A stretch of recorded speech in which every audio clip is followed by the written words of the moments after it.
আমি আজকে ছবি তুলতে পারবো না। ছবি তুলতে পারবো না মানে? এটা কি ফাইজলামি শুরু করছো? Is it fun? হ্যাঁ, সবকিছু রেডি হয়ে গেছে, এখন তুমি বলতেছো ছবি তুলতে পারবে না? যদি আমার আপন ভাই হইতা তাহলে না করতে পারতা। এই কোম্পানি আমার একার কোম্পানি না, এটা তোমার নিজের কোম্পানি।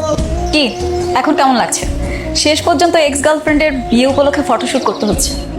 বাই দ্য ওয়ে, বিয়েটা কিন্তু আজকে না, কালকে হচ্ছে। তো এইসব কথা আমাকে বলছো না?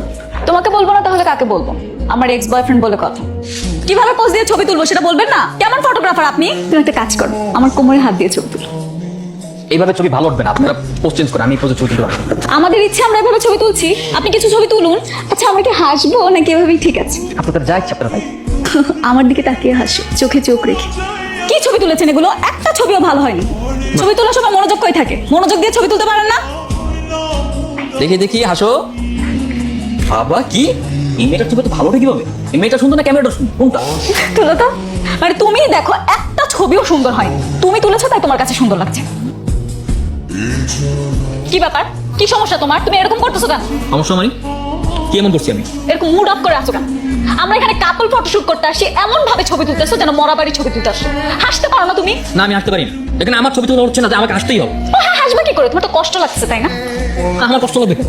আমার কোনো কষ্ট নেই, আমি এখানে আমার প্রফেশনাল কাজ আসছি, আমার কষ্ট লাগার কি আছে এখানে? এক্স গার্লফ্রেন্ডের বিয়ে ঠিক হয়ে গেছে, সে আরেকজনের সাথে ছবি তুলতেছে, তোমার তো কষ্ট লাগবে। এতই যখন কষ্ট লাগতেছে তাহলে ব্রেকআপ কেন করছি? মাইনা প্লিজ এখান থেকে যাও, শান্তি মতো নাস্তাটা করতে দাও। এই এই কি হচ্ছে সব? আপনারা পোস্ট চেঞ্জ করেন, আমি এই ধরনের অশ্লীল ছবি তুলতে পারবো না। আশ্চর্য, আমার বউয়ের সাথে আমি কিভাবে ছবি তুলবো সেটাকে আমি তোমাকে জিজ্ঞেস করবো? তুমি আমাকে এই কথা বলার কি? বউ মানে আপনাদের কি এখনো বিয়ে হয়েছে যে এইভাবে ছবি তুলবেন? বিয়ের আগে এইভাবে ছবি তোলা যাবে না। আমাদের ইচ্ছা আমরা ছবি তুলবো, আপনার ছবি তোলার দায়িত্ব আপনি ছবি তুলুন। আপনাদের তো এখনো বিয়ে হয়নি, এমন তো হতে পারে যে বিয়েটা হচ্ছে না, তখন এই ধরনের ছবি তোলা দায়ভার নেবে কে?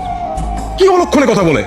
মানে এই তুমি না ফটোগ্রাফার প্রফেশনাল, তুমি যে কাজটা করতে আসছো সেই কাজটা করো, উল্টাপাল্টা কোনো কথা বলবো না, ঠিক আছে? ভাই আমি বললাম তো আমি এই ধরনের ছবি তুলতে পারবো না, প্লিজ।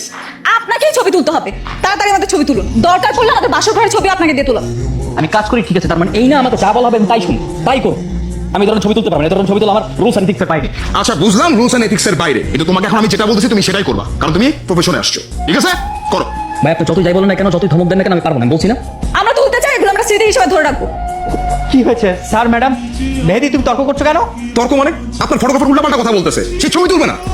মেহেদি আমি লক্ষ্য করছি সকাল থেকে তুমি উল্টাপাল্টা কাজ করছো, এখন আবার বলতেছো ছবি তুলতে যাচ্ছ না কেন? ভাই তারা যেভাবে ছবি তুলতে চাচ্ছে সেভাবে ছবি তোলা সম্ভব না, আমি সেভাবে কখনো ছবি তুলিনি আর তুলবো না। হাত তোলো নাই তুলবা, যে কাজ কোনোদিন করো নাই সেটা তুমি আগ্রহ নিয়ে করবা, সেখানে তুমি বলতেছো তুমি ছবি তুলতে পারবা না। ভাই দেখেন তাড়াতাড়ি করেন, হলুদ রাত্রে বেলা, বেলা ঘুরিয়ে যাচ্ছে, এখন সময় নাই ভাই। বোঝান আপনার ফটোগ্রাফারকে, এখানে শেষ করে আমাদের হলুদের প্রস্তুতি নিতে হবে।